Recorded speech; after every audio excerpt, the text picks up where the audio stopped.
एक बार अमरनाथ, जिसे जानते हैं ना, अमरनाथ भगवान, जहां पर माता पार्वती और भगवान शंकर के दोनों परस्पर अमर कथा चल रही है। माता पार्वती श्रवण कर रही हैं, सुनते सुनते सो गई। हुकारा देने में उस समय कोई था नहीं। जब मां सोई तो वहां पर गलित अंड पड़ा हुआ था, जो किसी तोते का अंडा था, गलित हो चुका था, नष्ट हो चुका था। लेकिन श्रीमद् भागवत महापुराण जो अमर कथा के रूप में भगवान शिव के द्वारा कही जा रही थी, उस कथा का प्रभाव देखिए। वह गलित अंड भी महाराज जीवित हो गया। माता पार्वती सो गई, लेकिन उस अंड से ही हुकारे की आवाज आने लगी है। अब तो महाराज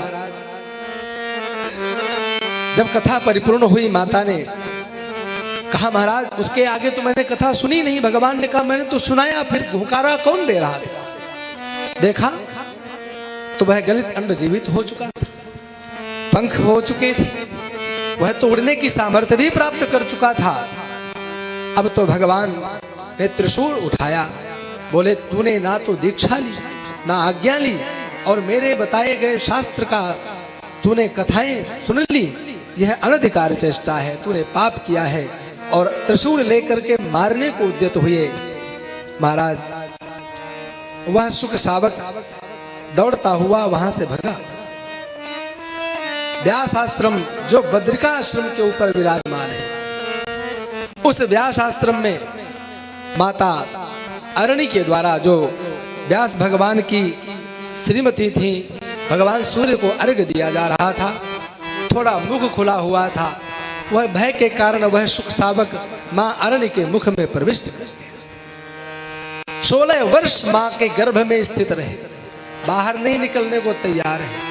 व्यास भगवान बारंबार प्रार्थना करते हैं, निकलना नहीं चाहते। एक बात, दूसरी बात यह, क्या भगवान शिव के त्रिशूल में इतनी सामर्थ्य नहीं कि उस गलित अंड को, उसके अंदर जो सामर्थ्य प्राप्त हुई, उड़ा और उसको मार ना सके? तो उसके पूर्व में व्यास भगवान का अभीष्ट छिपा हुआ है।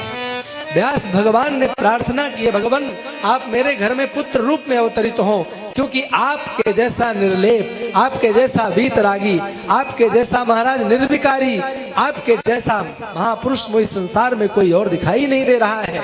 इसलिए आप ही मेरे पुत्र बन करके आए। अब भगवान पुत्र बनकर कैसे जाएं? तो भगवान ने अपना ही एक स्वरूप उस अंड के अंदर प्रतिष्ठित स्थापित किया और स्वयं महाराज अपना शिव स्वरूप लेकर के और शुक शावक के रूप में मां के गर्भ में उपस्थित हुए। वरना ऐसा संसार का कौन है जो भगवान शिव के त्रिशूल से बच सके? भगवान का संकल्प हो जाए और वह बच जाए, संभव ही नहीं। यह भगवान शिव की ही अपनी अनादि माया है, जिसके प्रभाव को सब लोग जान नहीं सके। और मां अरण्य के गर्भ में 16 वर्ष तक वह शिशु उपस्थित रहा। उस समय वेद व्यास भगवान के बारंबार प्रार्थना करने पर जब बालक उत्पन्न नहीं हुआ, बालक ने कहा, अंदर से आवाज आई गर्भ से कि मैं संसार में नहीं आना चाहता हूं, मैं तो संसार की समस्त इन माया से, यह संसार की माया से दूर रहना चाहता हूं। हाँ, यदि द्वारिकाधीश स्वयं आकर वचन दे कि मेरी माया तुम्हें व्याप्त नहीं करेगी, तभी मैं इस संसार में आ सकता हूं, वैसे नहीं आऊंगा। तुरंत द्वारिकाधीश भगवान की प्रार्थना की गई। द्वारिकाधीश भगवान स्वयं आकर दर्शन दिए और आकर के भगवान ने कहा, तुम्हें मेरी माया नहीं सताएगी।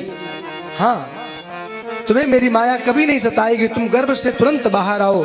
जो तुम्हारी अमृतमयी वाणी को सुनेगा बेटा, उसका जीवन उद्धार हो जाएगा, वह आवागमन के कार्यों से मुक्त हो जाएगा, आपके ऊपर संसार की वासना का कोई प्रभाव नहीं पड़ेगा। सुखदेव जी 16 वर्ष पश्चात माता अरण्य के गर्भ से महाराज बाहर आए हैं, प्राकट्य हुआ है। बोलिए श्री सुखदेव भगवान की।